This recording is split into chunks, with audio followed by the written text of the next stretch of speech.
Look at us. We are live. How fantastic is that, guys? Okay, so we got the live stream working. We are here on this Saturday evening together, and we are ready to talk about it. All right, so we're talking about the loan forgiveness. Yes, that's what we're talking about tonight. We're talking about loan forgiveness. How do you feel about it? We already talked about this in the last video, but we're going to reiterate it in this video. You should be utilizing it. Yes. Yes, you should. You should be utilizing it. If you qualify,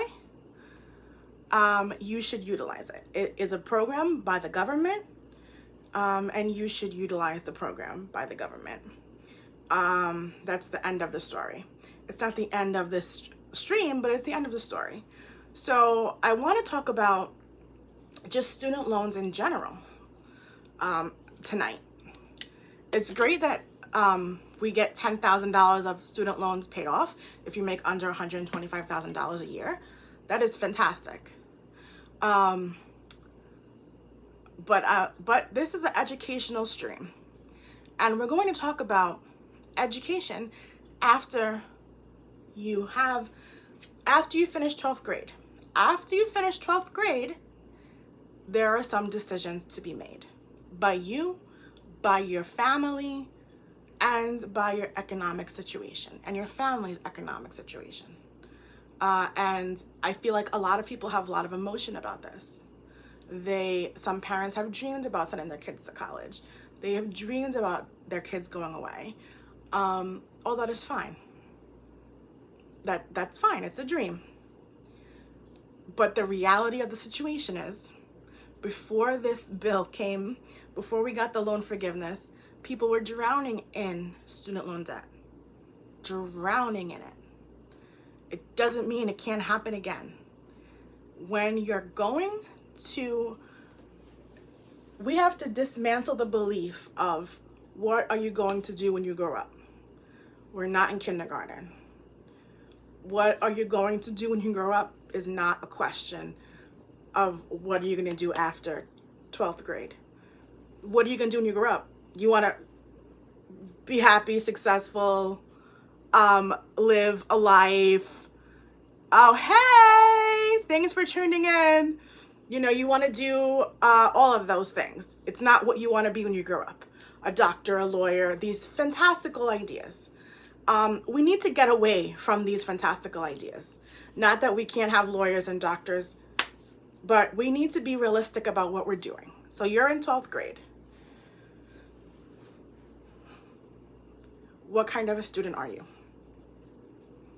What kind of a student are you in 12th grade? Are you an A and B student? Do you enjoy reading? Do you enjoy writing papers? Do you enjoy science? Do you enjoy doing mathematical equations? Do you not enjoy any of that? That's okay. There's no judgment on not enjoying any of that. If you don't enjoy any of that, then you should look into other avenues to make a living, to make money.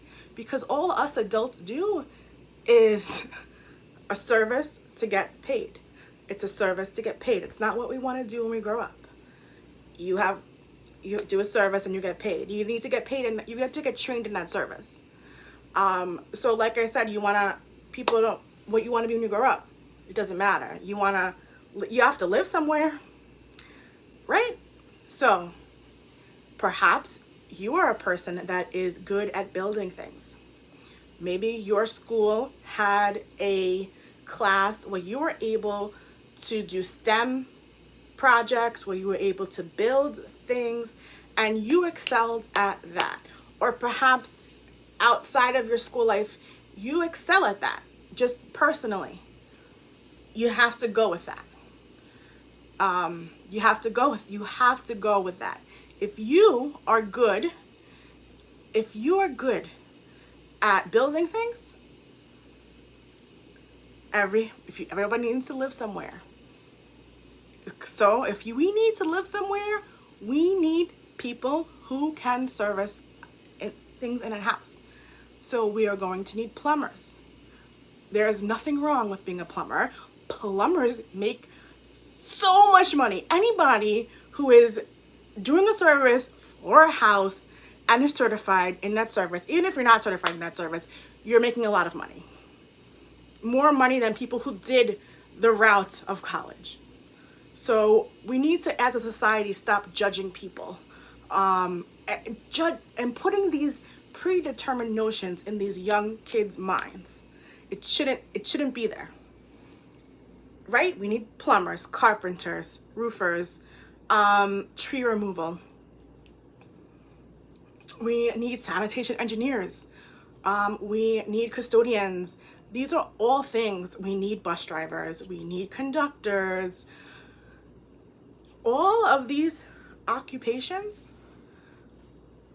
pay better than some people who went to college for 4 years and got a degree and now are in a lot of debt.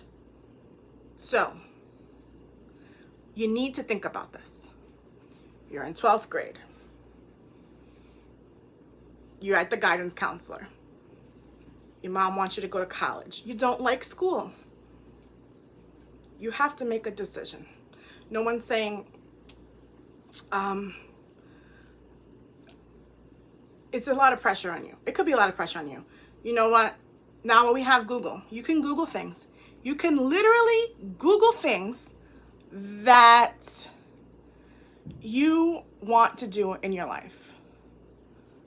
You can Google it.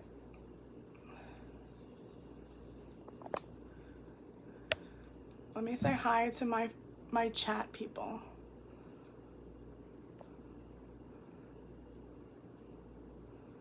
No super chats. All right, no super chats. That is fine. Oh, there's nobody in the live stream? Sad Amundo. Sad Amundo. So like I said, there is no shame in going to school for a trade. Also, you're going to school for 4 years. It's undergrad. Now, to be in most professional jobs, you need above an undergrad. And I believe that the loan forgiveness is only for undergrad. So, a lot of times these colleges will sell, they will sell the dream of college and not really the reality of it. And we need to be reality. We need to be in reality. We need to have our feet on the ground planted. It shouldn't be an emotional response. Are you getting a scholarship? How will you pay this? Google. If you're going to school to be a poet, Google how much do poets make? What career can I do as a poet? How many years will this take me to do? 4 or 8? Google it. Do you want to be in school for 8 years? If you don't, then this is not you shouldn't be going into that. You have to think about what you want to go into, and we have to dismantle the belief of what you want to become when you get older. There shouldn't be I want to grow up to be it's I want to grow up and have a nice salary and do something that I like as well. This is my passion, talking to you people about these things. This is what I like to do. I like to talk to new teachers. This is something that I'd like to do. Whether or not I get paid for it, I like to talk about it. It's something that's interesting to me. And I think that the American perspective has to change on it.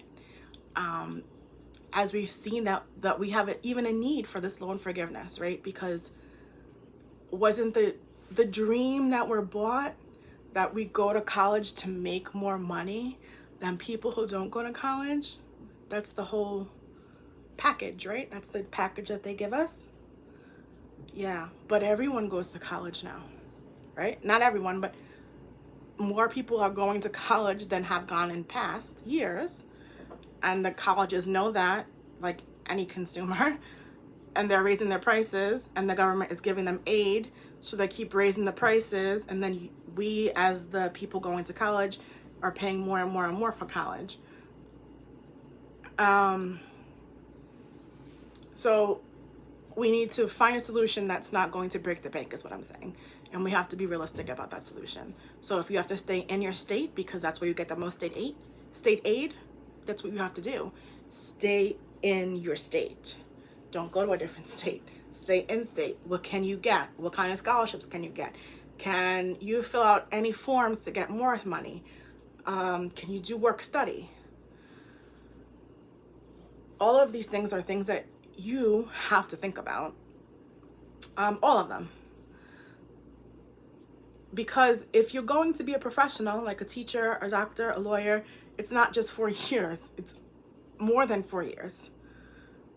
And you have to figure out how you're going to pay for that, right? So you have to look up the salary of a typical blah, blah, blah. What are you going to go for? Is it your dream to be a doctor? How much student loan is that? How much? Can you and your family afford that? Do you have to be a doctor, or can you work in the medical field? Can you become a nurse and then become a nurse and then become a nurse practitioner, which is almost like a doctor? Can you do that? That's an alternative, right? You need to find some alternatives. We have to move away from what you want to be when you grow up. You need a career that can sustain yourself to have a good living. And that's all. And that was my message today. I really want to thank you for watching, for the super likes, for the likes, for anything that you do. We're going to continue to have Roman Rose videos live on Saturday nights. If you think that I should change it to Sundays, let me know in the comment section.